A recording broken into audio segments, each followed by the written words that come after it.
I'm the Brisket coming at you live with another fun episode talking about barbecue, beers, wildlife conservation. I mean, you just name it. I mean, we're just all over the course, so to speak. How are you guys doing? Dude, it's been a weird week, to be honest with you. A lot going on. A whole lot going on. You couldn't have said it better just now. Yeah. James was talking about wildlife conservation. I mean, John and I, we were all out there. We were all out there a couple, like 3 or 4 weeks ago at Stone Ranch, and we'll definitely dive into that. John and I did a little event out there. I was there in spirit. Week. You were, Yeah. and I think I saw you. Well, I mean, honestly, like we couldn't have done it without you. I mean, we used your check box. Right. You cleaned it out, had it ready. There's plenty of things like, hey, did you bring it? I was like, check the check box. It's there. Thanks, was there. Guys. You know, I put a lot of time and preparation. It was good, man. Into that. So I really appreciate the kudos. Yeah. It's been a weird week because we finished off the weekend strong. And like when I say strong, like probably with like a little bit of day drinking. Like a little bit of day drinking on Saturday, John and I did, and then a little bit more day drinking on Sunday, which led into Monday Night Football, which led into a little more afternoon drinking or whatever, evening drinking. Then, I went to my first Lions meeting last night. You did? I did. Yep. Oh, snap. I know nothing about that. Yeah, no, it's new, man. Wow. Okay. Well, so all right. I thought we did things together. But we do. But one of us has to take a step first, right? Okay. And Lions Club, is that like a grown-up version of the Cub Scouts? No, exactly what it is. It's a grown-up version of people getting together and doing charitable work and raising money for the city you live in. And then a little drinking there, right? Which led into late night drinking. So, man, I don't know. I think I'm got a problem. I think I've drank out, right? I just don't want to drink anymore. I don't know what it is. And then he is with the beer. And then tonight I'm well, here it is. Let's just freaking run it again. Why don't we? You know, if you had a Coors Light battery level like indicator, it would just stay full. You know what I mean? It's like your phone is plugged in all the time. Charged. Yeah. I love that. Yeah. But you got to watch out. Sometimes maybe that might ruin your battery a little bit. All right. So I've been feeling it today. Yeah. I'm not gonna lie. You got to get a new battery. So you need to watch out. You juice. I gotta change. I gotta fix my liver. I think it's not running optimal right now. Let me ask you this. Are you team Gavin Adcock or team Zach Bryan? Have you seen this? Adcock. You know what I'm talking about, John? I know who you're talking about. I seen the team Adcock. The kerfuffle. Whatever it was. Dude jumping a fence and I don't know. I really like Gavin Adcock's music. I don't know if I like him, but I don't know. I wanted to see him fight. Hey, the way he jumped that fence, who was that? That was Zach, right? Yeah, that was Zach. Yeah, I'm on his team. Yeah, I like. You got to be a badass. I like his music like that. Well, dude's nuts. Dude's crazy. Yeah, I like his music. I like it. It's a soap opera. Yeah, I like his music. Yeah. But it's a soap opera into the fact that what you hear is Zach was there all day, like inside the actual concert. He didn't have to jump a fence. And it's like, why did he wait until he's like leaving, going home, and just happens to pass by and see, I guess, his bus out there and decide but to put on the show. He was about to go on stage. Gavin was. Yeah, Gavin was. And that was one of his comments. He said, he's like, I'm not going to, these people pay to come see me perform. How much of a jackass would I have been if I got tore up and I couldn't perform and now everybody, wasted all this money to come see me. Yeah. But yeah, that guy's a little crazy, dude. Just scaling a barbed wire fence, trying to. Hey, it is what it is. Fuck around and find out. Look, I'm ready for like see him like celebrity death match, not death match, but you know what I mean? Yeah, celebrity boxing. Celebrity boxing. That'd be cool. Yeah, it would be cool. Damn. Okay, we do it out there. I did. Yeah. All right. So if you need commentators on this, let us know. We want in. Yeah, we want in. Yeah. I also really quick before we get into the barbecue, I know I sent a link to you guys here, and I don't know if you saw this, but I've seen this floating all over my For You page for the last probably half of a week or so, and it's these jingles to how-to videos. And I don't know if you guys are getting them as well, but I saw a guy post and he's like, I'm not really sure what's going on, if it's some type of government psyops or something, but he's like, I'm pretty sure I can fly an Apache helicopter. Yeah, right. Based off of these little jingles, I know what the little levers are. And he's like, I can probably land an F-18 if push comes to shove. And so I'm like, man, I'm thinking back in my head, like, well, what's driving these? You know what I mean? Where's this coming from? Yeah. Is this coming from some, are they really trying to get terrorist people out there? organization? Yeah. We don't have to terrorize. We could just make the American people think that they could do it. Now they're scaling fences, going into military institutions, trying to commandeer a Black Hawk helicopter. I don't know what's happening. Damn. Or if you're just projecting maybe the end of times and everything's already gone and you just happen to be strolling through and like, there's a Black Hawk helicopter sitting right there. And he's like, damn, I know how to. Yeah, I'm gonna check the gas tank real quick. Yep, we're fueled. Yeah, let's go. I think that we saw that in person when we left all that equipment in Afghanistan. Those guys tried to jump in the plane and take off. It didn't end well. Yeah, right. No, it didn't end well. It was crash and burn. Yeah. They're like taking notes. They're like, all right, you go next. Yeah. Like, no, hey, look, no, we've already messed this one up. Yeah. No, that's funny, but it is a catchy tune. And you're right. We listened to a couple of minutes of on the way here, and I was like, damn, I feel like I could fly one right now. Right. Yeah. I didn't even know that little lever with the arm that you pull up and that goes up and down, and you got the two little pedals that does this little number here. Right? Yeah. And then it tells you when you lift, you automatically want to steer. I think it might be to the right because of the torque is automatically going to take you the other way as you start going up. I'm like, this is all great knowledge to learn. Right. I'm just writing everything down. Like, yeah, let's go. That's funny. But yeah, no, hey, got into doing a little barbecuing over the past weekend. We got the TFTI's Cajun rub. We got a hold of that, and that was pretty badass. I mean, it's very spot on, great flavor, but just threw it down on the Weber. I think it was super juicy, and it was one of these deals where we did not have to probe it. Yeah, you know what I mean. We pulled it off, and man, it was. It was good. Huh? It was good. Oh yeah. And we coupled that with doing, and it's not really an appetizer hack or whatever, but with the price of meats nowadays, everything is so freaking expensive. Like you're spending $50 minimum of trying to put on a barbecue. But I saw that in the HEB meat case, they had strips of pork belly, probably cut into maybe a 1/2 inch or 3/4 inch thick strips. Yeah. And bought like 3 or 4 of them for like $5. And we threw that on the Weber and just let that go indirect. I used a little sweet rub and a little salt SPG that had a little jalapeno to it. And that thing was money. Like I didn't do much to it. No. And I really like grilling up pork belly that way. I'm just curious, what was the price of a whole pork belly? Like it's been creeping up because you used to be able to get one for like, I don't know, $19. Yeah. Last I saw, it was like about $35. $35 for a pork belly is crazy. Yeah. That's just insane. I don't know. But you're right. Okay. We've got this is the chicken right here. The TFTI chicken. There. Yeah. She juicy. It was good. It really was good. Yeah. You got to try it too. Yeah. Okay, cool. Yeah, man. Yeah, sorry like you didn't get to had a good time. Get to hang out. Yeah, it is what it is. Right. Pork belly was amazing as well. But I ever since I've done that, the Texas style brisket on a pork belly and did a low and slow smoke on it, I don't think I can ever go back. It's it's that damn good. And you end up getting to cube the whole damn thing up, and you can make a whole pan of burnt ends or whatever else, right? But yeah, I think that's I don't know. That's the way I'll cook it from now on. I'm never gonna go back. Yeah, I'm grilling it like that, or I'm probably gonna smoke it for 8 hours or 5 hours or whatever. You prefer the strips over the cubes, or it doesn't make a difference? That's just easier, whatever. But I think probably the cube for me. Yeah.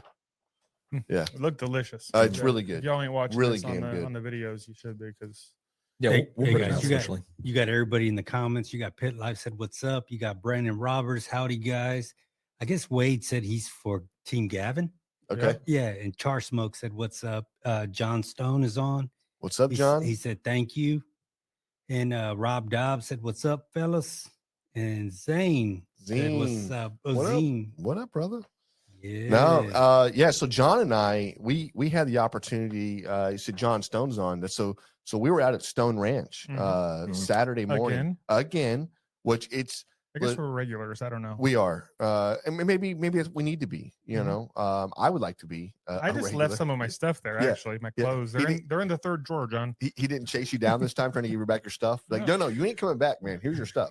No, it was a beautiful, beautiful day. Yeah. And that the picture that Raul's showing, that's not actually Stone Ranch. John took us to go see one of his buddies, his neighboring ranch, Dr. John McCall, and we got to see the inside of the McCall Lodge there. And there is a lot of animals that this guy hunted, and man, it's truly amazing. And it was an honor and privilege to go in there and check that out. Yeah, those couple pictures do not do it justice. No. There had to be freaking 200 animals in that place. It was crazy. There was a lot of stuff. It's like you walk in, you can't even take it all in. It's so much. Yeah. You know what I mean? Monkeys in the rafters. I mean, it was just set up cool. Right. Yeah. Really cool. Yeah. But yeah, go ahead. John invited us down to do a little cook for an event that he was having. That's right. And this was he had a bunch of hunters. You can tell it best. I mean, was it just local Texas, all across the United States? I know there's at least one from Kentucky. Yeah, I think they're influencers, right? Yeah. Social media influencers. They're not. I mean, like, they're not bad to look at. They're very, very, very pretty girls. Were they? Yeah, they were. They were. Yeah, I was really focused on the barbecue. I was focused on the barbecue. I don't know what you were focusing on. Did you guys get any pictures? That's what I want to know. Of the food? Yeah, we got some pictures of food. Yeah, the food. Yeah. No, we're not creepos, man. Come on. Hey, we're Jessica's in the comments, and she said that the barbecue this weekend was the best. Yeah, see, that's what I'm talking about. Thank you, Jessica. Thank you. Yeah, listen, it was really awesome to hang out and put together this barbecue charcuterie board. John and I have been talking about this, and we're like, we want to showcase this in a way that just really looks really cool. You don't see it all the time that way, right? And so imagine like this perfectly. That's the aftermath he's showing. I know. If you're looking at it, we did not get the picture in time because we were so busy prepping and putting out. As soon as you started putting it out, people were just pulling, that's what you want. You want to eat it when it's hot and ready. Yeah. So the right there you can see it in that one. So this one right here, it's obviously a full spread right there with the jalapeno poppers, the wings, the smoked sausage, and then you've got the ribs. They love those ribs. The ribs, oh, they were so good. What's funny, I don't even know they were good. We did not try anything. Any of the food. Did not one bite. I had one strawberry. Yeah. While I was making the charcuterie board. That's usually how it goes for people that do that cook. It's like you don't eat it all at all. So the biggest thing was really like seeing the look on somebody's face when they take a bite and they're like, oh my God, this is really good. You know what I mean? Yeah. That right there was like, dude, we're killing it right now. This is like, I would have been bummed out if someone was like, if this did not translate well. And they were digging you could tell the food was good. So it was our pleasure to do it. Had an amazing time. Very cool. We would have got more pictures of the food. Honestly, the pictures I have are ones that were sent to us from the gals. When we put the food out there, we put those out there first, and then we did some sliders. I don't know if you got into that already. Nope. But we went back to get the sliders ready, came back, and most of the food was already I know destroyed. I know. We're like, wait, we got more food. Hold on. Right. So we brought a whole slider tray out with smoked burgers, a bacon jam, and then of course we wanted the classic cheese that was kind of seared up, smoked and then seared over top the hot coals. Man, they were they look so good. They did look good. I wonder if they were. Yeah. Did you make any without cheese? 4 of them. Okay. I think there was probably 3 left of those. Yeah. Those right there in the shot. Those were all cheese. Those were all cheesy. Yeah. Well, there could have been some intolerant personnels there that just couldn't do the cheese like me. Yeah, there was one gal that came over and said, "I don't want any cheese, nothing but meat and bun, basically." Yeah. Nice. So what do we got here? We got We got Brandon Roberts in the comments says everything looks awesome, guys. Rob Dobb looks awesome. Jessica came back and said that the ribs were amazing and the sliders didn't even have a chance. There it is. Yeah. And look, it was cool because you could see everybody there. I mean, everybody was either influencers or are passionate about this ranch and the wildlife, right? But every one of them are, into wildlife, or into hunting, or into conservation, Outdoors. or into So and you could see that on every one of them, and it was cool to see that's their passion. And John did an awesome job hosting. You could Oh, tell. I know. Not that we got to do a lot of the other stuff. Yeah. But they got to go see the whole ranch, do a tour. They got to go shooting. He had somebody come in that I guess they're an arms specialist or something, and do like 500 yards target practice. They went fishing.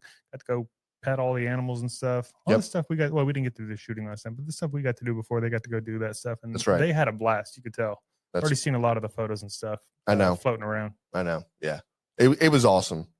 Again. Well, I'm just sorry I missed it. You missed it. You missed the time, James. And I got a new toy. Oh, look at this. What do you know about that? Yeah. Can you say So on our first trip, this is from the first trip. we were leaving, and John presented this out right here. So this is some of the knives on his website that you can pick up, and obviously they're some of the best made in the United States and the world. They're sharp as shit. So be careful, because damn things will cut you quick. Heartbeat of a Hunter. That's the brand. You can look them up. That's right. Yeah, Zine. The ranch is in Crockett, Texas. Yep. John, what have you done with that knife so far? I wore it on my hip a lot. Okay. A lot around the house too. Yeah, right. Yeah. Yes. I'm just curious, there's an episode of The Simpsons where Homer gets a gun, and he basically just uses a gun for everything. Like, turn off the TV, gun, shoots it. Turn off the lights, boom, gun. So I'm just curious. Maybe you use the knife for, you just care, like, this is my fork, this is my. That's a great idea. Everything. I should do that. Yeah. Denny's like, hey, can you pick up those clothes? You're like, yeah, no problem. I got it. You just like stab the shirts. It's like, boom, into the hamper. Hey, turn the light off, stab the switch. Kids are acting up. Oh, never mind. No. So many different uses for that knife, John. That's funny. We need to see it. We need to see videos. Not just cutting. Yeah. Stabbing, slicing. Yeah. Okay. Anyways, great weekend. And then I got to watch the Cowboys play on Sunday. What a wild game. Oh man, what a great ending game. to that game. It was so good. Hey, Brandon Aubrey, that dude is money. I mean, fuck, a 64-yard field goal just to go into like overtime. And then actually kick the game winner as well. What do we had here? Hey, I'm not gonna lie, that game was pretty good. Yeah, I'm not even a Cowboys fan like that, and not one at all. But that was a good game. Yeah, looks like John came in. Said you guys left your grab bags with your brisket knives. We didn't know. We didn't know. And I'm gonna have a knife on each hip. To be honest, I actually had a date night planned that night, so I was really trying to get back in time. Yeah. So made a good time. We did. Yeah, we did. Looking forward to playing with those. We'll share those when we get them. You guys want to dive into this? We got a barbecue unpopular opinion. Raul's going to put it up there because it's way too small for me to read the print on this this paper here. Yeah, and it's kind of an interesting one. Not so much. Some of the ones we get are just like brisket's better than pork, but this is from Mordochi. Too many barbecue restaurants are in love with being craft barbecue, and they're losing sight of what barbecue's roots are and what makes barbecue a quintessential American lower and middle class experience. What do you guys think about that? I don't think this is an unpopular opinion. I think this is a popular opinion that a lot of people are starting to kind of maybe gravitate towards. No, I mean, it's unpopular because everything's getting expensive. It's because everything's getting expensive, and it's like, nobody wants to say like, yeah, this craft barbecue, right? It's like, you put craft in front of it, and now you've got a $10 extra charge on your bill for traditionally it was taking a tough piece of meat and doing a low and slow on it and breaking it down to be something tender and juicy and whatever, right? So but like, if you look at it right now, prices have gone completely batshit, in my opinion. And the things that we used to find cheap that nobody was cooking those were the things that we were like a fajita, right? Fajitas have historically always been cheap, but look at what a pack of fajitas cost right now. Yeah. It's insane. Yeah. $45-$50 for a pack of fajitas. Yeah. You're like, how is this even possible? I mean, I could buy ribeyes now. Yeah. You know what I It's mean? cheaper. Yeah.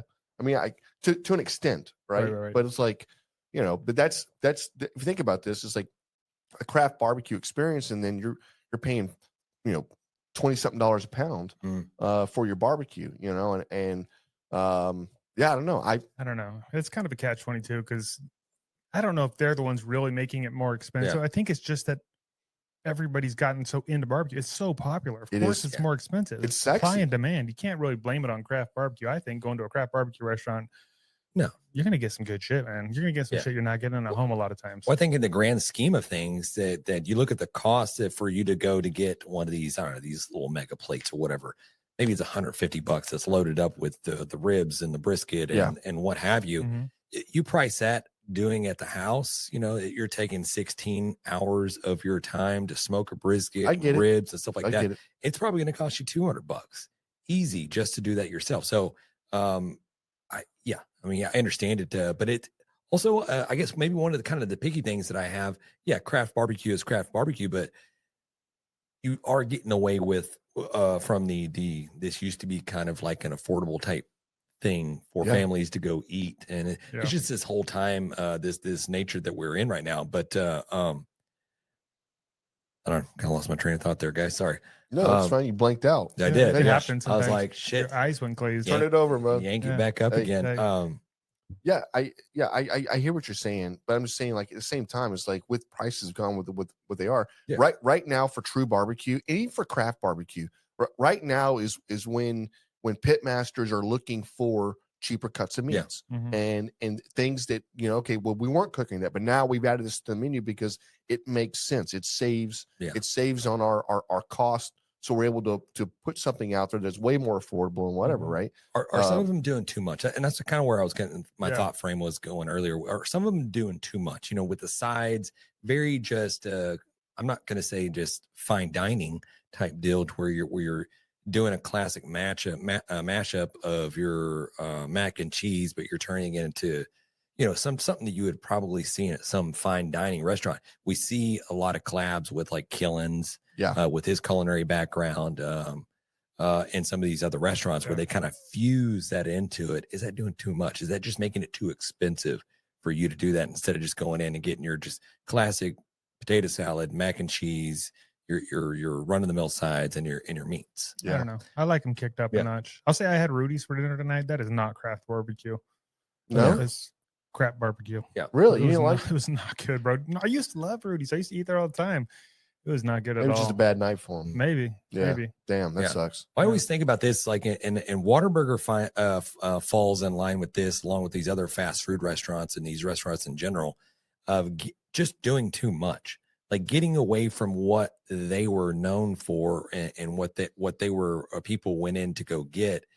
But now you're just adding all this other stuff to it, and you're like, okay, is that really just contributing to the cost of everything? You know what I mean? You go back to make a cheeseburger. You go to Whataburger's, like, okay, give me the hamburgers, give me the chicken strips. I think they changed the chicken strips. Personally, I don't know what they did to them. James, they did, but focus on those. But now you got the patty melt, which is a solid burger. But then you add the Western bacon, Western whatever. And now you add this right here, and now there's like 20 different burgers that they offer. Maybe they're doing too much. You sound old. So maybe they should just be a restaurant that just does Get like off my freaking lawn. burgers, cheeseburgers, fries, shakes, and sodas, and that's it. Yeah. Sounds great. What's the old Saturday night skit? In-N-Out. Cheeseburger. Because that's what In-N-Out does. No. It's negative. I'm just saying that's what they do. Yeah, but at least have some freaking ketchup, right? Some mayonnaise, some mustard in your establishment. Please. What kind of condiments do they have over there? They got the secret sauce. Asparagus or something. Yeah. I don't know. Their fries suck too. Yeah. Worst fries in history. Don't get their chili and cheese fries. Yeah. Hey, listen. You want a real review of In-N-Out? I go in. I've never been to one. I think we're in Fort Worth or we're somewhere, right? I don't know where. But I go in. I'm like, hey, order this burger. I'm like, can I get let me get some fries? I said, oh, y'all have chili cheese fries? They go, yeah. I said, all right, give me an order of those too. Hey, I go sit down. I come back up and I look down. I got this fried bag or whatever it is, and then it's got this melted cheese that's already hardened. Like you pick one fry up and the entire bunch of fries came just up, a right? Plop, just a square cheese just dropped. Yep. Also, the chili was little yellow chilies that they just put like on top. Little tiny banana pepper looking things. Yeah, they put on top of the fries. And I was like, what the hell is this? And I go, I thought you had chili cheese fries. She goes, no, we have chilies and we have cheese. And I go, just give me my food. This is gross. Like, whatever. I was so unimpressed. Just get it together. He liked it. Can we just get HEB to purchase In-N-Out? Or no, get them to purchase these Whataburger. California companies and these other big hedge funds keep buying up all the badass like Texas chains. Like Shipley's just got sold, right? They just got bought out by some chain in California. It's going to turn out like weird. They're going to change something. You know what I mean? Guacamole donut. Yeah, the guac. Get the guac. I'm like, no, come on now. Damn, dude. If I go to the Shipley's and they taste different, it's done.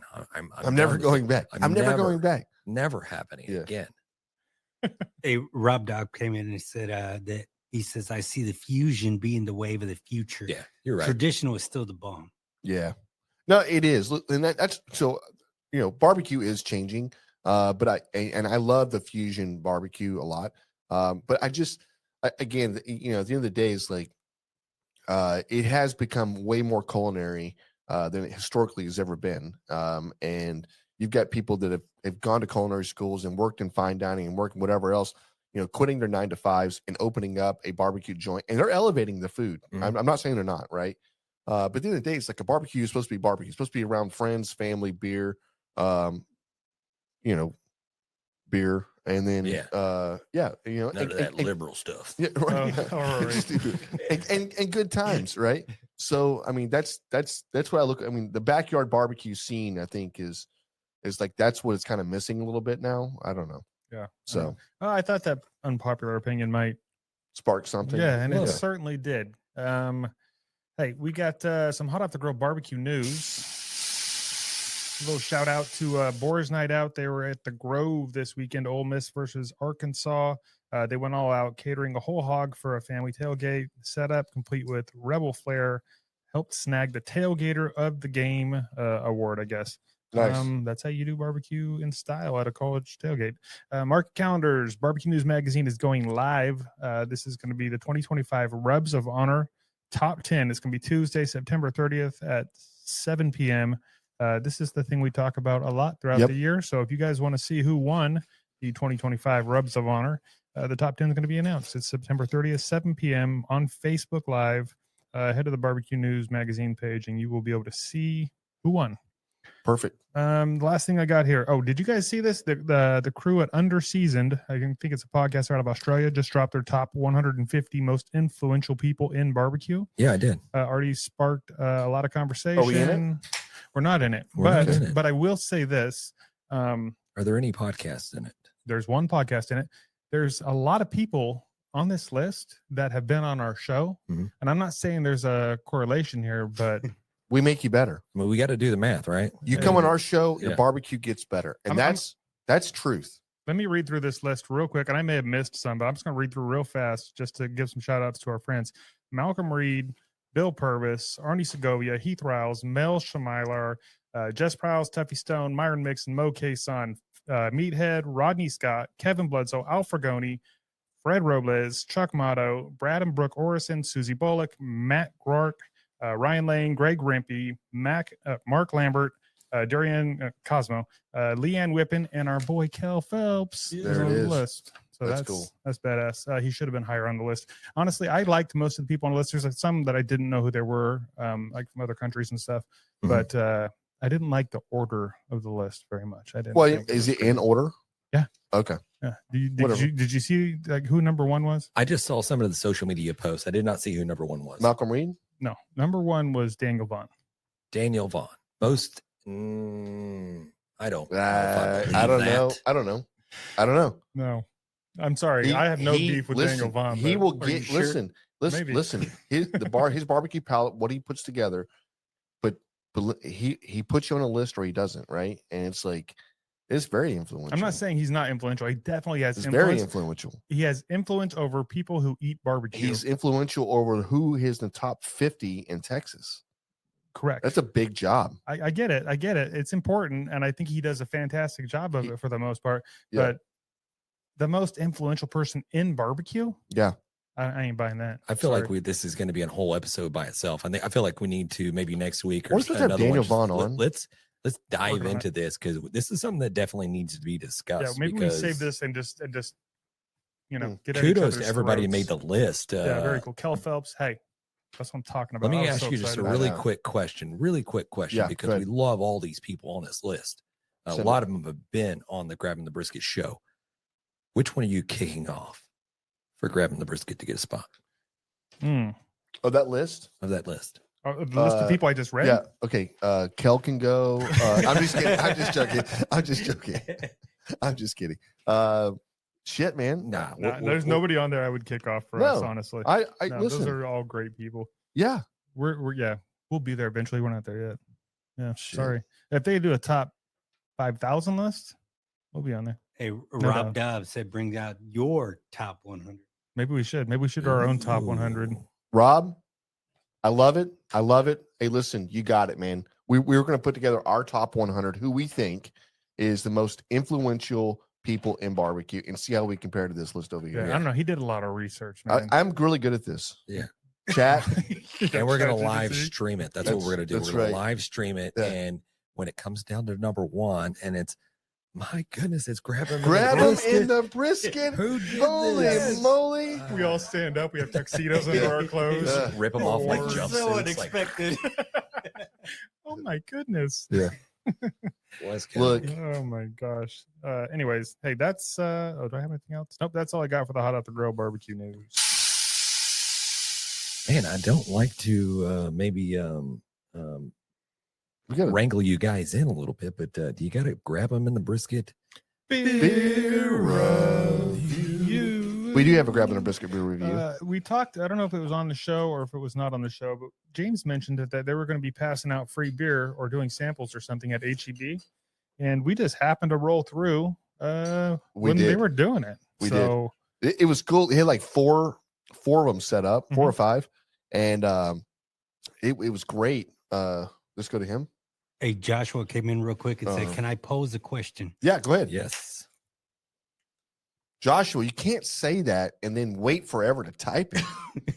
No, yes, 100%. We love questions. Any questions, go straight to the top, and then they'll get said there. Yeah. So we're standing at HEB. We walk by, and somebody goes, "Hey, we got this beer. We're giving tastings." Yeah. And I look over, and I'm like, "Dude, there's like 4 or 5 of these vendors set up. They're all neck and neck all the way down." Mm-hmm. So literally, first one, we're like, "Oh, we're trying. Hey, we got a little barbecue and beer podcast we talk about, and we actually grade beer." And they're like, "Oh, okay." And then we're drinking. I was like, "It was really good, by the way." And I was like, "I got another one." Then I had another one. And I gave a few grades out to them or whatever. Yeah. So we're walking back and forth, and one of the guys was like, "Man," he come up, "Man, I don't know how. I've never met you guys before. I've seen you. Because I'm looking at your stuff right now. Hey, I'm gonna start listening right now." Yeah. I was like, "Dang, dude, that's great." We got a new follower. Yeah, I love that. Did you, while you're sampling the beers, did you find one, or did you get one and you're like, "Oh man, that's great," and then you like do a little circle 180 and there's like this right here, it's like, "Hi, I would like to try one of these as well." Do like the fake mustache. No, you know what I mean? We did tease about that. Wear a disguise. Yeah. We're gonna just change shirts. Just here to try a little bit of your beer. Never been here before. Try to use an accent. Yeah. Okay, I say you've got beer here. Yeah, right. No, I think I would have been like, "Give me some more of that." Yeah. You're like 4 or 5 beers deep, and you're like, "I sure am hungry," and just roll over to the chip aisle and just open up bags of chips and like, "This is great." Yeah. I want to live in HEB. All right. Well, hey, I think we bought 4 beers that they were offering, but this is one that we have tonight is from Karbach Brewing. Pretty well known. I think they got bought out by somebody. This is the Pumpkin in Lager, 5.5% alcohol by volume, and these were all like fall beers. I think that they were pushing. This is the fall time. 21 IBUs, and again 5.5% ABV. I love the can. This looks like an old school, classy. Just has that old, like, what do you call it? Old English lettering there or whatever. Yeah. So you want smell a little whiff. It's like a pumpkin spice beer. Yeah. It's like you guys are basic bitches. Yeah. In the beer world. I think they serve these at Starbucks. Yeah.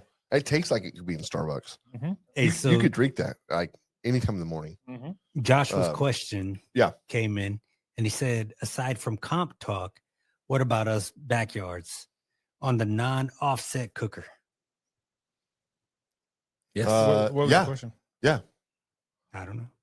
I think it's a topic suggestion. Oh, yeah. Okay. Yeah. Okay. Is that a topic suggestion? No. So okay, I like that. I think that is where, like, the backyard cook is where people are honing their game and are trying new recipes. They're pushing the envelope in a whole lot different ways than restaurants are very, you're once your menu's set, you have to do that menu, right? This is our process, and you have to get that process down to the best you can. The backyard cook, that dude's starting at like 6 a.m. He's opening a beer, right? He's got TV on. He's playing different seasonings and thinking outside the box in a way. It's like, well, because a lot of times it's regional to what you have in your area, right? And you're picking those things up, right? And then I think there's also a little math involved as far as like the beer to time ratio of when you wake up and you're like doing a little math in your head. Okay, if I get up and I drink one beer while starting the fire, then by the time I'm done with the second beer, the fire's lit, and I'm lighting and I'm doing this, but remember to drink some water in between, which you never drink water. And then by the time you get to the like maybe midday, you're like, I should probably take a nap. And you're like, let's put this thing in the oven. Yeah. No, I think let's formulate an episode coming up very soon, and just focus strictly on backyard cooking. Yeah. So Josh offset, non-stick. So Josh said, "Hey, sorry guys, lack of context there." We hope that's what you're talking about, Josh. If it's not, please let us know if there's a different direction there. But we're happy to, man. Yeah. Hell yeah. Yeah. You guys check out the new pumpkin spiced infused pellets. Is that really a thing? Yeah, I just made it up, but I'm sure it's out there. Oh man, I'm sure it's out there. You had me going. Traeger scientists are just working very hard on trying to get those spices just right. I thought that would be a Kingsford thing for sure. Yeah. No, I do agree with Josh right there. And then Char Grill Smoke says backyard barbecue is where it's at. It really is where it's at, because where it all starts. I mean, honestly, give me one brisket and a couple of chickens and whatever to cook and make the best that I can do. Like, I'm gonna come up with some crazy stuff, and it's gonna be really, really good, right? Repeating that process day in and day out, and you've got to, a restaurant or a comp team has to do one bite, or I'm sorry, a competition team has to do one bite. A restaurant, you've got to have every bite, and everybody has to come back for more, and it has to be so consistent. That's how you win there, right? And the backyard is, oh my God, you get the best of both worlds, right? You're able to push it, get the best barbecue you can put out, but it's like so good that you can't stop eating it. Yeah. You know what I mean? Yeah. That's what I like about backyard. And Rob, there are no rules when it comes to beer and barbecue, right? No. Drink when you want. No, there's no rules. Yeah. And Joshua said, James, it's all beer calculations. Char Grills came in and said, beer is the only reason for timetables at home. Right. Yeah. This is probably us. Probably about an 8 beer cook right here I got in front of me. I plan to stay hydrated a little bit, and I might get a little snack in between the flipping and whatever. But probably 8 beers, and we'll get this right. We'll get and this now, turkey is off. there a little trigonometry involved when you start stepping up the beers with the higher ABV? If you start hitting them stouts, they're like 10%ers. Yeah. That the ratios between the 10%ers and the 4.4, the 5%ers. Yeah. I mean, you got to start doing that. That's when the math comes into play. That's when you got to start really making sure everything maths up. Slope gets slippery. So I'm a ramp up guy, right? I like to start off with like a light beer, then gradually move into like something that's maybe a 5.5 or 5.6 ABV. And then towards the end, I like to have the finisher, right? The finisher is that 9% barrel aged or 10% barrel aged. Like you're drinking that, and all the food's pulled, people are eating, and now you're going to sleep. You don't get to eat anything. You don't get to, you just fall asleep on your couch. You're like, it was a great party, right? Yeah. Done. So I think we really need to revisit this and come up with some terminologies for these styles of drinking, which you're talking about, because the ramp up method versus some people just like go all like strong at the very beginning. Yeah, right. Like just pound, and then you taper down. But a lot of people have a hard time tapering down. Once you get up to a certain level, then all bets are just like thrown out the window. You start fighting people. You're just like, get away. You're like, yeah, terrible decisions sound really great. You're like, hey, give me the mayonnaise. You're like, oh, bring you the mayonnaise. I don't want mayonnaise. I wanted this. Right? Just get belligerent. Right? You're like, your kids are like crying. Right? There we go. The ramp up. Bro. The ramp up method and the fall down method. We'll figure it out. Yeah, guys. we ramp up. Scientific method here going on. We're ramping up around here. Okay, we're not going strong and then being crazy, right? All right, well, it's grabbing the brisket barbecue podcast. So we're going to get into talking a little barbecue. John, do you have any business that we need to get out of the way? We can say real quick, today's episode is brought to you by Chicks That Smoke Spicy Barbecue Seasoning, our favorite versatile seasoning that elevates any dish, from smoked meats, roasted veggies, even popcorn, whether you're grilling, smoking, cooking in the kitchen. Chicks That Smoke kicks up the flavor. Chicks That Smoke Spicy Barbecue Seasoning, available at SUCKLEBUSTERS.com or through the link in the episode description. Damn, dude. Love it. We used some this weekend. Yeah, we did use it. It really is a good seasoning. I like the fact that it's the same consistency throughout. It does add that saltiness, that little bit of a spice, a little bit of a kick. It's not much, but it's really good. Really, really good. Do you guys want to dive into this barbecue talk or what? I feel like I always say dive in. Is that weird? It's weird when you bring it up like that. Right. I want to not do that. I'm not going to say you probably shouldn't. You probably shouldn't bring anything up. You should just say what you're going to say. Olympic divers of barbecue. Yeah. That was weird too. Yeah, it is weird. Okay. What brisket hill will you die on? What does that mean, James? Can you explain the concept here? Well, I think there are tips, tricks, things that you do when you cook barbecue, when you cook brisket, that you have to do every time to make it successful, fantastic brisket. You know what I mean? Yeah. It's something that you will go down swinging when somebody says, no, that's dumb. You don't do that. Or why would you do that? You know what I mean? Questioning your methods on doing a brisket. You know what I mean? It's like, I'm going to fall on the sword. Should you brine your brisket? Yeah. Right. We got, I printed out 4 pages worth of comments and opinions and brisket hills, I guess. Yeah. I don't know if we'll get through all of them, but we do appreciate all of them. Do you want to start with the first one there, Jan, or you want to? Yeah. We got our boy Josh Bonifiglio. I think you're adding some extra vowels in there, but it's Bonifiglio. There it is. I got it. It says, I'll never dump tallow on my brisket or inject with tallow. I do, however, like to dip slices in the drippings. And I agree with that. Yeah, he says tallow sucks. Listen, it doesn't. I know it looks good for the video. Yeah. And it's like here's one for the gram, right? Just throw it out there. It does nothing. It literally does nothing. It didn't add extra moisture to your brisket. It doesn't do any extra flavor for your brisket. Makes it greasier. It's just a greasier brisket. So congratulations on doing that. I it's weird when I see people doing it. I'm like, dang, dude, I just would never do this. Like it rendered all the damn tallow already it had naturally inside.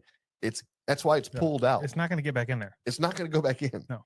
This is a barbecue hill that I die on as well, and I make fun of it all the time. It's just weird. And it I joke all the time because I don't know. Sometimes they seem kind of serial killerish. You know what I mean? With their just use of beef tallow all the time. You know what I mean? It's like you put the beef tallow on the skin or it gets the hose again. Yeah, right. You know what I mean? Right. They're just slathering it all over the face. Actually, there are some pretty good benefits of using beef tallow. I have some. in your I actually moisturizer. have some at home that I use. Yeah, James. it's made with beef tallow, Yeah, right? it is. That is an acceptable use. Use it in your beauty products, Jan. It is. Hey, Joshua came in the comments and he just wanted to make sure that y'all knew no tallow on the brisket. That's right. No tallow on the brisket. Dude, my favorite is watching this one dude just heat up a pot of beef tallow and then just a giant syringe and just injecting it into an uncooked brisket. You know what I mean? So it can like, because it was a congeal. less fatty. It was maybe you got a select brisket. Maybe it was a choice that wasn't quite as marbled. Does that help out? No. How do you know? Because the it's just leaking right back out of the hole you just put it in. What if you taped it up or something, James? Look, put a little plug in it. Put some spackle in it. No, I'm just kidding. Maybe. No, it's weird. You know what I mean? It is weird. Like, I think you want to get into the whole like oil and water don't mix type deal. Yeah. The myoglobins. Right. No, nobody wants to hear that. They get into a street fight with the beef tallows and they're trying to get it knocked out of there. So yeah. Thank you, Joshua. Yeah. We got Boone Yandel. Competition brisket looks like meatloaf. Give me one that looks like it was cooked in the backyard. Yes, dude, I agree. Give me some seasoning on this. They all like with a little bark. Like it's like a glazed bark, dude. I like the little jagged edges. You know what I mean? Yeah, like the little crunchy bits and the little jagged pieces. Because they shape it like a freaking just torpedo, like he's saying, like a freaking like a missile. Mm-hmm. Yeah. Sometimes I like a those missile little meatloaf, jerky pieces on the side. It's dried up a little bit. Yeah, it's got all that seasoning on it. I know.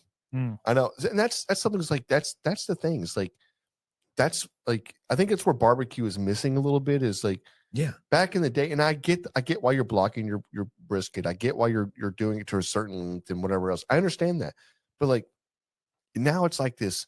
Like, oh, the brisket's got a little bark on it, and everybody's cooking on barrels, and it's like got a little bark on it, and okay, and then well, I sauced it, and I didn't, I don't use a brush because I don't want any brush strokes in there, and then it kind of congeals and gets baked on, tacky, tacky, and then we're like, all right, we're doing these perfect slices, and they look. I'm not taking away from how it looks amazing. It looks amazing, and it tastes amazing.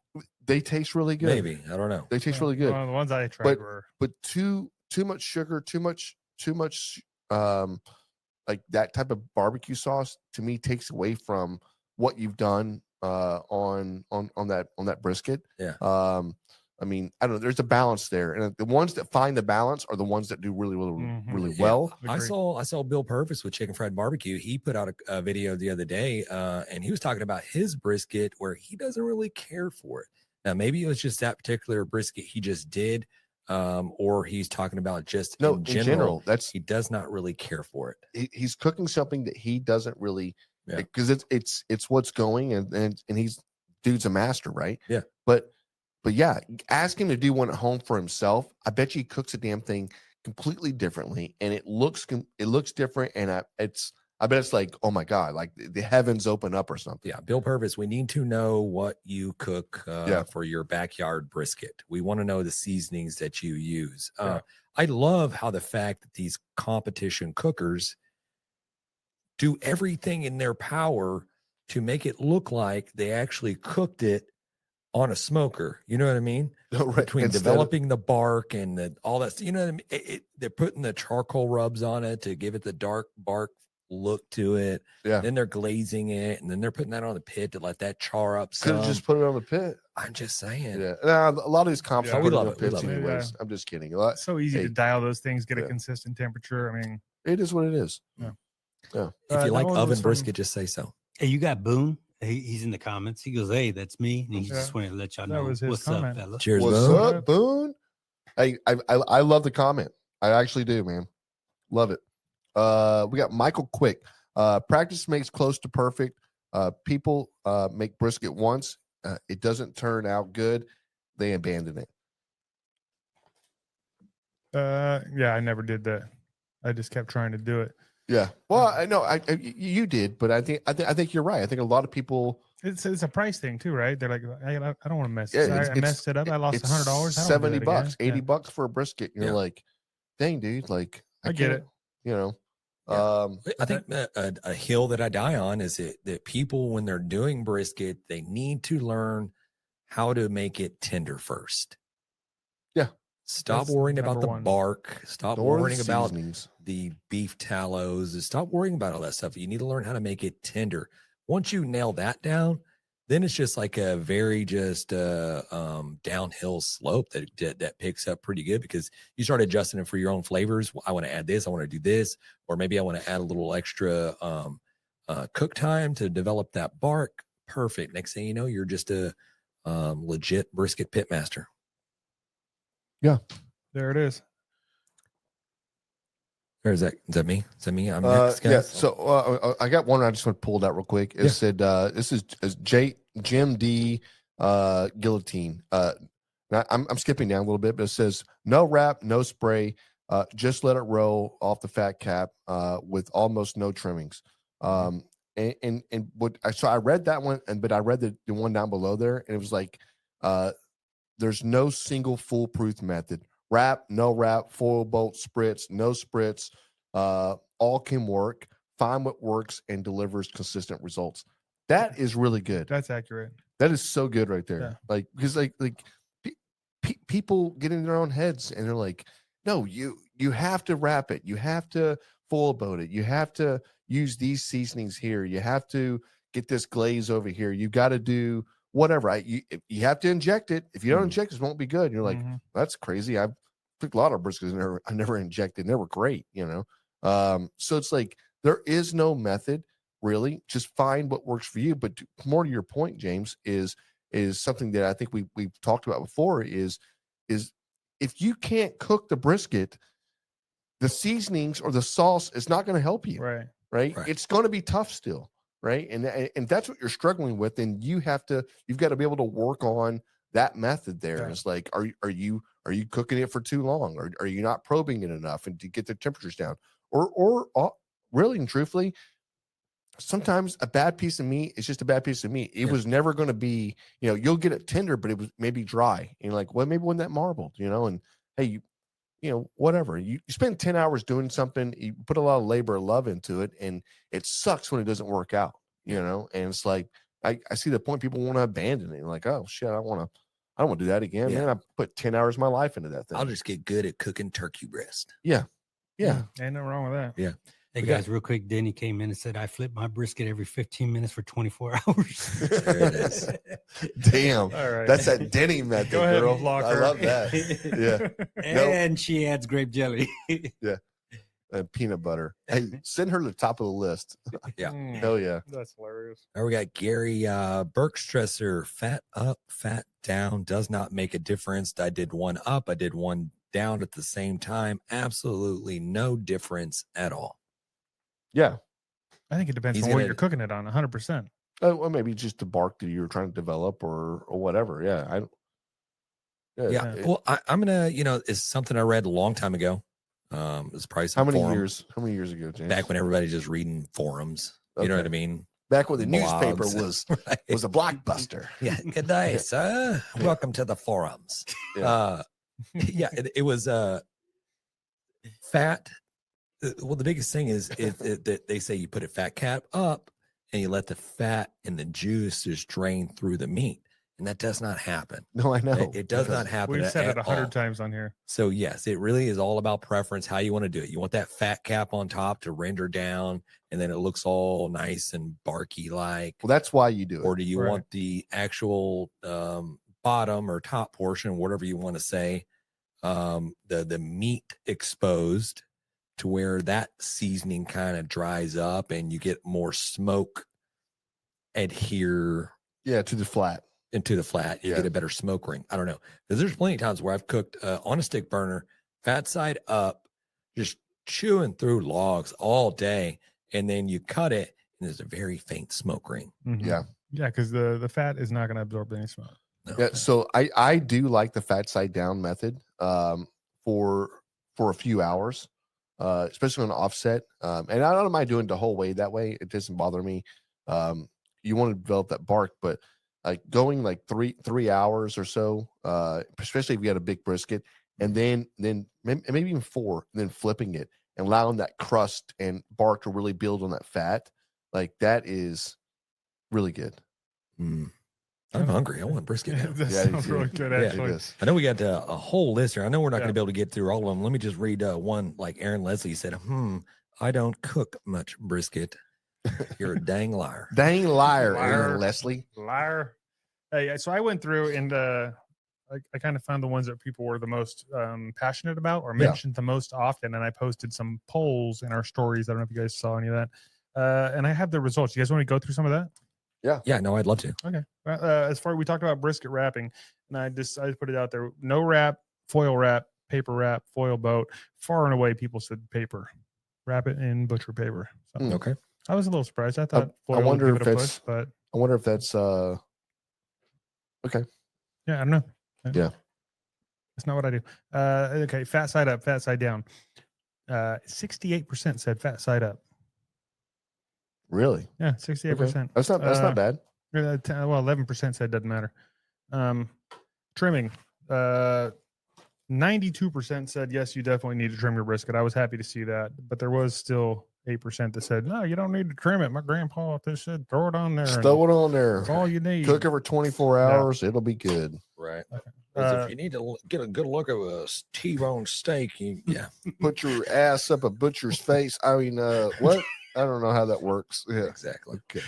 All right. Heat, low and slow or hot and fast? What do you think people were pushing towards here? Hot and no, low and slow. Yeah, low and slow. Far and away. Yeah, but a good hot and fast. Look, listen. If you can run hot and fast and know how to do it, damn, dude, you can make a brisket in 7.5, 8 hours. Yeah. I mean, it's I guess money. It depends what you can make. What you're you can calling make pot hot fast. roast. You can make pot roast about 6 hours, 5 hours. Yeah, you can make it tender, Mhm. but if you run it, if there is a degree there, like you have to stay in between. At what point in time does you stop cooking barbecue and now you're just grilling, or you're just we're grilling. Essentially, you're grilling a brisket. Yeah, we're grilling a brisket for 3 hours. There you go.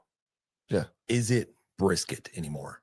Yeah, it's still brisket. It's where it comes from. Well, I think it might change a little bit. Yeah. You're not going to get as much smoke, complexities and the property of this brisket. It didn't become a steak. Changes. So what you're asking. It might still a brisket. It might turn into a chuck roast. I don't know. A different part of the body. Nobody knows really. Resting. I said no rest necessary. Rest at least an hour or longer, the better. As long as you can keep it at a safe temperature. Longer the better. 89% said the longer the better. Nobody said don't bother resting. So that's good. At least everybody's resting. We're getting the news out. Yeah, everybody's learning. They're all doing the thing. Yeah. Seasoning. Use only salt and pepper or use a more complex seasoning. What do you think people said here? I think it said salt and pepper. Complex. 61% said only salt and pepper. Yeah. I was surprised. I mean, do people really just use salt? Salt and pepper's king. I mean, I feel like the people that say they're just using salt and pepper still use other stuff. What does it need? Other stuff. Does it? Yeah, it needs garlic. Does it? Sure. Yes, of course it does. Does it? I don't know. It does. Maybe we should do one. Maybe we should just do a salt and pepper brisket and see, just see. What is our boys like? If you ain't sneezing and you ain't seasoning. Yeah, right. That's what he says. You ain't getting that with just on salt a and pepper. t-shirt. I'm sure he probably does that Chuck Flavor Train. Does he say that? Yeah. Oh, Yeah. he might. All right, spritzing. Spritz that puppy or leave it alone. No, I'm a spritzer. Spritzer. Yeah, 57% said spritz. 43% said leave it alone. Binders, same kind of thing. Should you bind? Use a binder? Does it help or is it pointless? I do like a binder. I do too most of the time, but most people, 57% said it's pointless. Yeah. I feel like those last two are just Kunchi getting out there and messing with people's brains. Yeah, I saw Kunchi throw a little one in there. We didn't get to his. What do you think it was? I don't know. Snake method on a Weber. I'll have to look for it. I don't know. Grades of beef. Prime is the king, or prime is awesome, or choice is just as good. You don't need prime. Choice can be as good, but I'm going to say prime is better. Yeah, I don't think we have the selection of choices in our grocery stores like we used to. Yeah, no, any of them that are decent, they're calling them prime. I think. Yeah. 65% agree. They said prime is the way to go. And the last one is saucing. Saucing is acceptable, or saucing is blasphemy on a brisket. I think it's blasphemy. Blasphemy. Yeah, 81% agree with you. Yeah. Saucing your brisket is blasphemy. I don't know. Yeah, I don't know if I agree with that, but it's, I agree. That's you want to dip your meat in some sauce, have at it. Yeah. Hey, How guys. else? Now, do it on the first bite, and probably gonna get a little dry gulch or something. Right. Take your food away from you. You can go to Luther's. That's it. Coochie and Sprintsy. yeah. Rob Dove came in and said that. Boone said, I'll stick with salt, pepper, and garlic. Yeah. Ron said, fat up, down all around. Okay. I do paper because that's how I was taught. Yeah. Yeah. And then I saw this one up here and I wanted to say it. Brandon Roberts, I gave up tallow after hearing Meathead on one of y'all's show. That's There we right. go. Yeah. Talk about it. People are learning. Yeah, That's right. I kind of stopped with the tallow. I think it was something Jess Pryles she put out a long time ago. She was like, she made beef tallow, rendered out some trimmings from brisket. And she's like, this is gold, essentially frying up everything, potatoes or what have you. It has its other benefits as well. But she's like, you ever tasted that stuff by itself? I mean, yeah, you could season it with a little salt or a little smoke, but it tastes like ass. I'll be honest, like, because I've tasted some of this stuff. You ever tasted just beef tallow straight? There's a reason why some of these competition cooks take their au jus and they strain that beef tallow out of there because there's essentially just no flavor, just oily. Yeah, it's oil. Yeah. Oh, I found Cooking with Coonchies. He said fat up or down makes a difference depending upon heat and smoke flow, but most backyard briskets should be cooked fat down. I feel like that's kind of what we were already saying. Yeah, depending on the cooking apparatus that you're using. Yeah, I like him. He says what he thinks. Hey, Char Smoke came in and said, I didn't see a water pan on the survey. I think it helps if the weather is dry. I agree. Yeah, I haven't used a water pan. I guess we use it on Johnny and June quite a bit. We do. Yeah, we're running that because it is it's just a big chamber. But in this area, like our humidity level is really high. So we don't really run into that. But we still do add especially if we're doing on Johnny, the pit, we still add the water pan in there. It does slow the cook process down. And a lot of people don't realize that is like when you're steaming like that, you're regulating that pit down to a certain temperature. And you might think like, oh man, like I'm on pace to be done at this time. You might want to add another couple hours to that because it will slow your cook process down. Here's one more we had. Burnt ends only come from brisket. Everything else is just pretending. So all these pork belly burn ends, hot dog burn ends, the spam burn ends. What was the other one we did? What was that? Was it a spam or was it a spam one? Spam burn ends, yeah. Dude, those are legit. Guys, if you want a cheap piece of meat that you'd swear to God, a damn thing's a rib or something. Yeah. When it's done, but damn, dude. Yeah. Don't use too much salt because they're already salty. Yeah, it's already salty. Lay off the salt, but add the seasonings and spam ain't cheap no more. And cue it up. What? Spam price is going up also. How much? Yeah. I don't know. It's all those damn Hawaiians, man. God bless it. Just freaking buying it all up. Hey, shit. We love you, Hawaii. Aloha. We'll talk Aloha. about burnt ends. I don't really care for the way some of these burnt ends are made. You know what I mean? I'm more kind of the traditionalist of the burnt end method of no sauce. Yeah, just cooking it down. Just rendering it down a little bit more than what it normally is. You can always kind of dip it in sauce you want to do it, but traditionally back in the day, those burnt ends weren't, rolled in sugar and sauce and butter and thrown back on the pit. They were just scraps that were put out on the counter for patrons to nibble on because they're kind of the burnt ends, the dry, crusty bits that they didn't feel like they could sell. They put them out there, and then people started gobbling them up. And the next thing you know, they started requesting, "Hey, I want some of those burnt ends." And now that has morphed into this saying, "Well, we just dump a whole lot of butter and sugar and barbecue sauce into it, and it's burnt ends." That's not burnt ends. Yeah, you got to burn it first. Correct.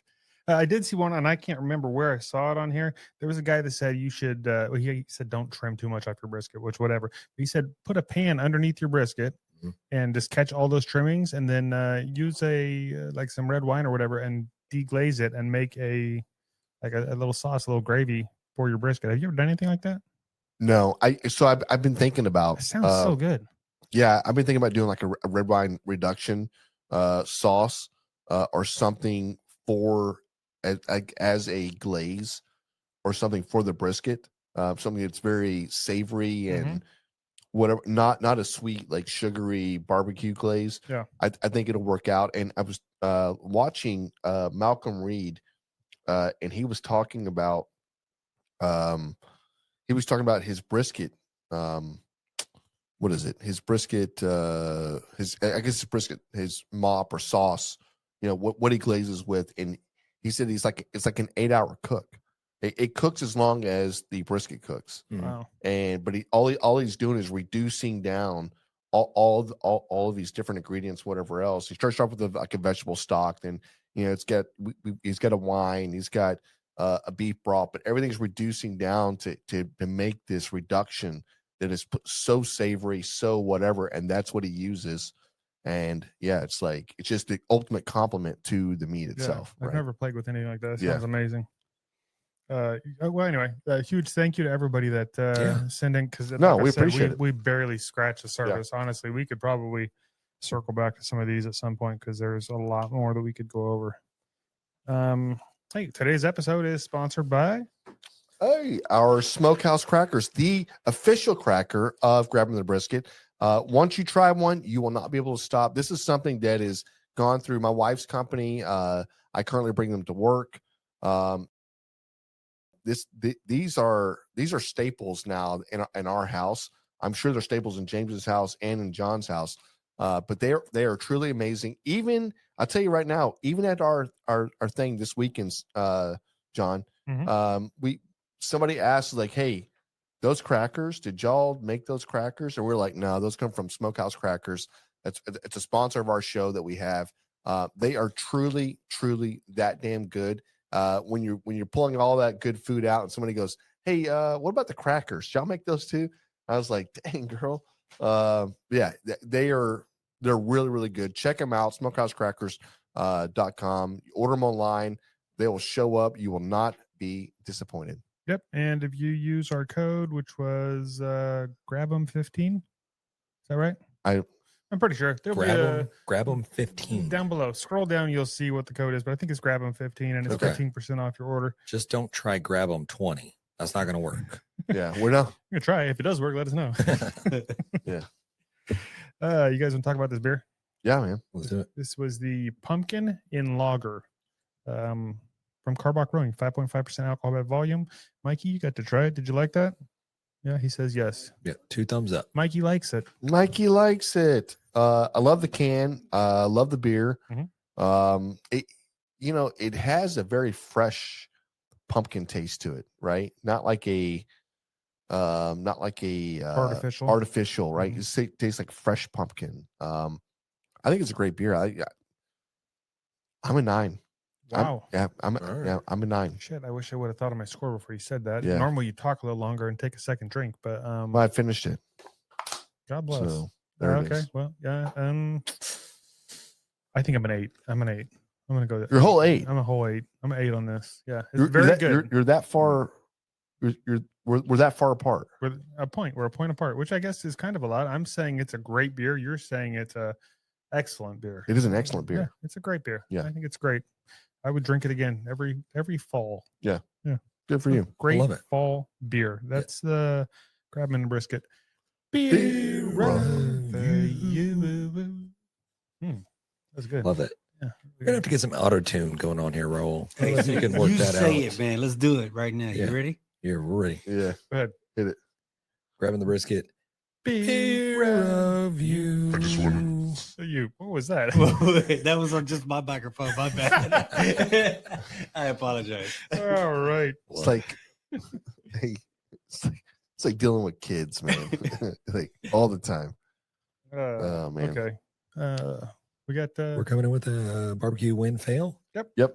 Yeah. We got a video to go along with this one. So if you're from not diverareyouokay. Yeah, if you're not watching this, you should be watching this. But Jan will describe it to you. Hey, I'm gonna play this video twice. Okay. Yeah, we can talk to her because there's no audio. It says I got it. Okay. Yeah. You're talking about the women fell? Mm-hmm. This is how do you say dive? Are you okay? Diver, are you okay? Yeah, diver, are you okay? It says when it burned to the ground and the fire department came a few weeks ago, RIP to my electric smoker. But at least the brisket wasn't on it when it turned into an inferno. Yeah, that's a fire. Send. Looks like he's got a Weber or something in the background. Yeah. Yep, it's on fire. It's a electric smoker and it is completely ablaze. I'm glad it wasn't close to his house. Did the fire department come? Yeah, he said it did. I mean, dude, I'm like, hey, baby, get the the clothes hanger out here and get some marshmallows. Kids, we're gonna do some s'mores and then we'll do brisket later. You know, that's exactly what you should be like. Hey, it's a free fire. Missed opportunity. Right? Hey, why the accent? Well, that's how you talk to your kids. And your wife. Yeah. Obviously, I mean, from the image there, that was very rural, rural area. So Jan's got to put an accent on it. Hey, baby, hey, go ahead and get that curling iron out. We're gonna. I think he was from New York. Actually, can you do that accent? Yeah, I can. Hey, no, I can't do that. Yeah, you better not. Yeah. I can't do that. That was from Diver. Are you okay? And you are a winner. Yeah. Tell him what he's won, Jan. Hey, man, you know what you won? You won some SUCKLEBUSTERS. Everybody wants some SUCKLEBUSTERS. Hey, man, listen, we appreciate the share. We appreciate the bringing it in because this is what happens. Like now, what I want to know is how the hell did this happen? Right? Yeah, I need a little backstory on how this happened, but you sir, or ma'am, things when you have electrical grills. Yeah, put rugs over them and shit. Your extension cords, don't do that. Listen, hey, you want some SUCKLEBUSTERS? Go online, pick out some SUCKLEBUSTERS. We prefer the chick to smoke because you know what? We're sponsored and we get paid every time somebody buys a bottle. But other than that, they have a whole bunch of other seasonings out there. They're truly amazing. Go out, pick one out. We'll get it sent out to you. We appreciate the contribution to the show, and we look forward to more. Yep. If you want to send in your barbecue win, barbecue fail, barbecue stories, go to grabthebrisket.com, or you can leave us a voicemail or text us at 434-829-2299, and those go right to the top of the list. Or go to our website, grabthebrisket.com, and check out our shit there. Yeah, because we like it when people. We do. Check out our shit. We can see that we can follow you because you accept our cookies. And then, no, I'm just kidding. I have no idea what a cookie is. You want some cookies? Yeah, I don't know what a cookie is. I'm like, yeah, okay, I accept. Yeah. All right. I feel like we've kept Raul here a little late tonight. Yep. But, really quick, do you have any? I have a quick shout out I wanted to do. Okay, you go. I got one too. Okay, I got a shout out here. This is for our boy Rob Dopp, who has been hanging out with us all night. That's a picture he sent me a little earlier today. He said this was dinner tonight, inspired by a Derek Wolf recipe. It's a teriyaki bourbon flap steak tips, and it looks like it's over rice. And he was already talking to me about, I'm gonna do this next time, I'm gonna do that. He couldn't cook it outside though, I guess, because it was raining like crazy in Florida. But I was like, you did a damn good job. That looks money. That looks really good. Yeah. I think it tastes like trash. Yeah, he would have to let us taste that to be the judge. That's probably the best way. You should send us a bite in the mail, individually wrapped, please. Right. I'm gonna have to learn how to use chopsticks. Yeah, we're all just gonna put it out there, full disclosure. Yeah. Do you think he used those, or is he like just for the picture and then he busts out a fork? No, he used those. I use a spoon. Get that sticky rice. The rice looks sticky too, man. I'm not gonna lie. When it comes to like big pieces, I can probably pick up something. But when you're getting into the rice, and then hopefully it's very sticky, and you can just kind of just shovel it in there. Hey, is Rob still in the comments? I want to know if he used the chopsticks or if he used American-made utensils. CGI'd. I mean, I probably just AI'd some chopsticks in there. We got smokehouse crackers in the house. What is what up? Hey, we're rocking the bar. I don't know where they went. Oh, they're right here. Rocking the barbecue tonight. Get on it. There it is. James, yes, you need to come get yours from my house. I do. Every time they're dwindling. Hey, I'm gonna get it. I'm gonna get it right now. He's got 24 hours. I'm on my way. Yeah, you should. You should just swing by. Yeah, really quick. My buddy, coworker David, Saw him earlier today. I should have got him to shoot me some pictures because fan of the show, listens to us. He took our advice and threw down some pork steaks.